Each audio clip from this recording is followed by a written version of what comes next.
Salam, salam alaikum bersama siang. Puji Tuhan, terima kasih berkesempatan pada saat hari ini. Perkenalkan, nama saya Daud Sunardi. Saya bersaksi bagaimana saya mengiring ikut Tuhan Yesus.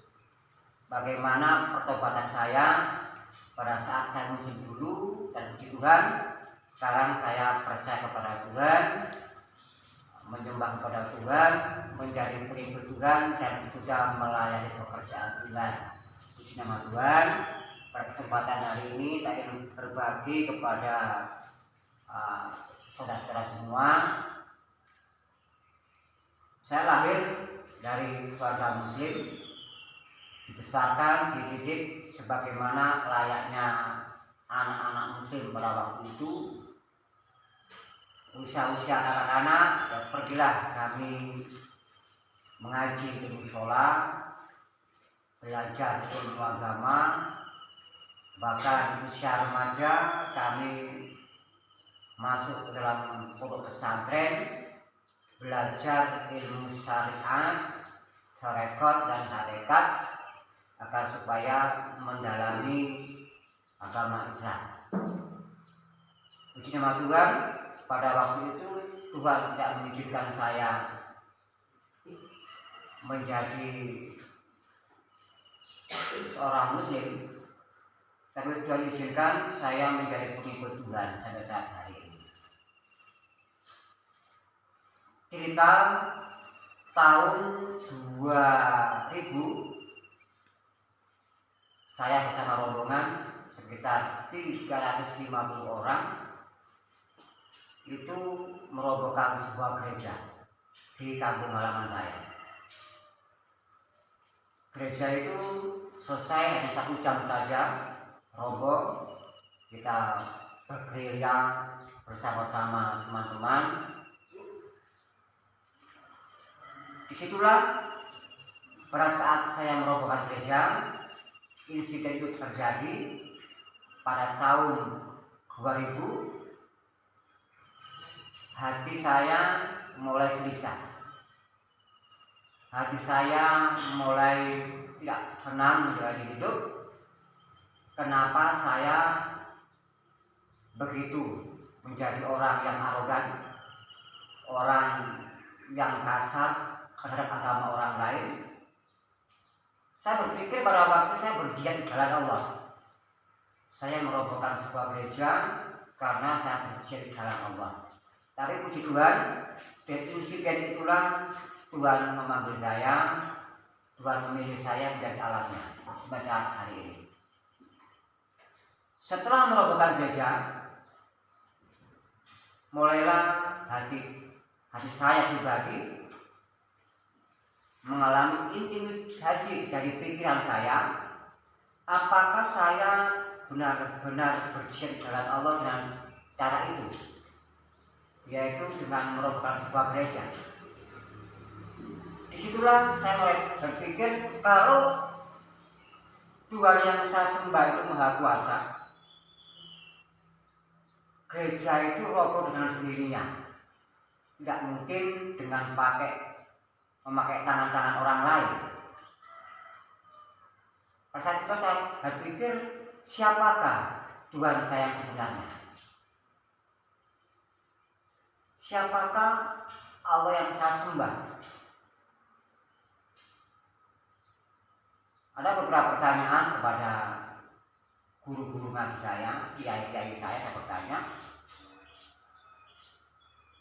Ada satu pemikiran di dalam hati saya. Akhirnya beberapa kiai saya tidak bisa menjawab pertanyaan saya, dan saya disuruh berjalan mencari sendiri. Akhirnya saya berjalan sekitar 5 tahun. 5 tahun mencari siapakah Tuhan saya. Saya melupakan manusia saya melupakan kehidupan saya secara manusia duniawi. Saya ingin tahu siapakah Tuhan saya sebenarnya. Siapakah wujud Tuhan yang sebenarnya yang saya sembah pada waktu itu? Inilah yang menjadi pertanyaan saya pada waktu itu. sehingga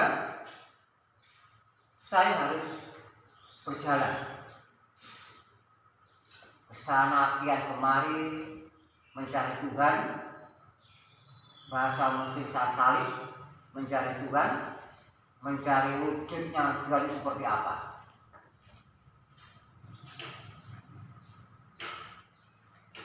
Karena saya berpikir sifat wujudnya Allah itu ada 20. Ada wujud kita bako mukhalatul hawadis qiyamu bin nafsi pada rodat ilmu ayat sampai ke 20. Yang pertama berbicara wujud. Ada wujud Allah, sifat Allah, sirullah, zatullah, itu wujud.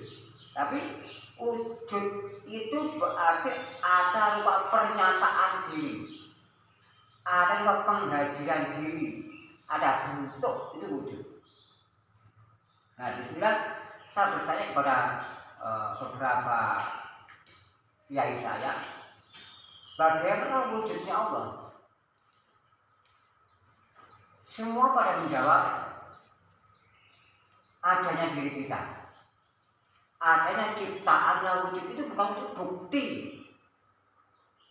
Saya berpikir itu bukan wujud tapi bukti. Nah, kalau wujud itu berupa penghadiran diri, itu wujud. Ada bentuk, itu wujud. Lah wujudnya Allah seperti apa? Nah, ini yang menjadi bahan pemikiran saya pada waktu setelah saya merobohkan gereja pada waktu itu. Kalau wujud berarti ada rupa penghadiran diri, ada rupa pernyataan diri, ada bentuk, itu wujud. Dan saya tidak puas dengan jawaban-jawaban yang dikasih oleh guru-guru saya pada waktu itu, tidak puas. Akhirnya saya salib mencari Tuhan, berjalan sampai 5 tahun. 5 tahun, pada akhir tahun 2005 pulanglah saya kampung halaman, ke kampung halaman saya. Karena perjalanan 5 tahun, mungkin saya akan masuk ke dalam pondok pesantren lagi, supaya saya bisa menemukan wujud Allah, tahu wujudnya seperti apa. Saya punya pemikiran saya harus masuk ke dalam pondok pesantren lagi, supaya saya tahu wujudnya Allah seperti apa.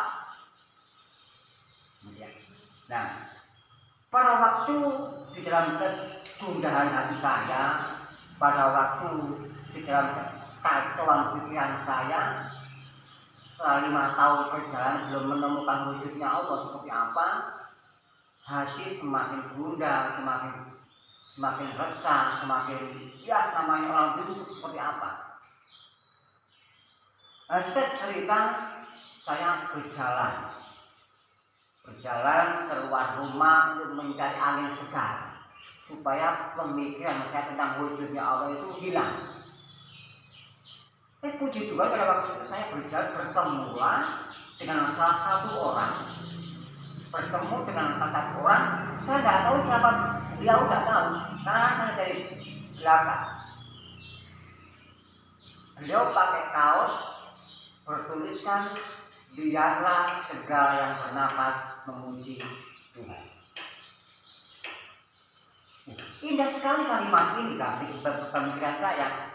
Biarlah segala yang bernafas memuji Tuhan. Berarti semua yang bernafas memuji Tuhan berarti sudah punya Tuhan, kecuali saya yang belum punya Tuhan. Saya pikir seperti itu, saudara. Berarti kalau biarlah segala yang bernafas memuji Tuhan, sedangkan saya belum ketemu dengan Tuhan, berarti hanya saya satu-satunya orang yang belum punya Tuhan. Saya kejar orang ini. Saya kejar. Kan saya ingin tahu siapa beliau. Singkat cerita, beliau masuk ke rumah. Ternyata beliau adalah pendeta yang saya robohkan gerejanya. Puji nama Tuhan. Sudah kehendak Tuhan, saudara. Saya masuk ke rumah beliau, ketakutan mungkin ya, karena pada waktu itu rambut saya panjang, kumis panjang, jenggot panjang, saya cukur 5 tahun lebih. panjang semua, ketakutan beliau. "Lu Mas, apa masuk rumah? Jangan-jangan mau merobohkan gereja lagi?" Begitu jawabnya beliau, saudara. "Enggak Pak Pendeta, saya hanya ingin tanya, artinya apa kaos Bapak yang tulis di belakang itu, biarlah segala yang bernapas memuji Tuhan?" Ternyata Pak Pendeta tidak pernah menjawab, saudara. Ketakutan dengan banget datang saya mungkin ya. Akhirnya saya dikasih Alkitab kecil pada waktu itu, warnanya biru, dari Gideon. Saya masih ingat itu. Dikasih Alkitab itu saya. Amsal, Mazmur, saya baca, saya pelajari 1 minggu full saya baca itu kitab. Puji nama Tuhan, hari ke-7 pas saya baca Alkitab, semua pertanyaan yang membuat hatiku bingung selama 5 tahun mencari Tuhan dijawab oleh Alkitab pada waktu itu. Jadi pertanyaan saya menjadi pola pikir saya selama 5 tahun mencari wujudnya Tuhan.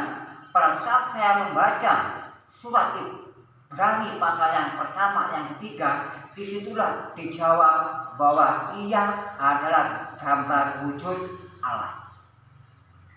Bahwa Yesus adalah gambar wujud Allah. Disinilah pertanyaan saya mulai satu persatu terjawab sekarang.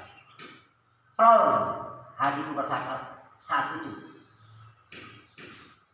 Ini perjalanan saya saling mencari Tuhan selama 5 tahun, tidak ketemu wujudnya Tuhan, tidak ketemu wujudnya Allah. Saya membaca Alkitab 1 minggu terjawab semua. Luar biasa Alkitab.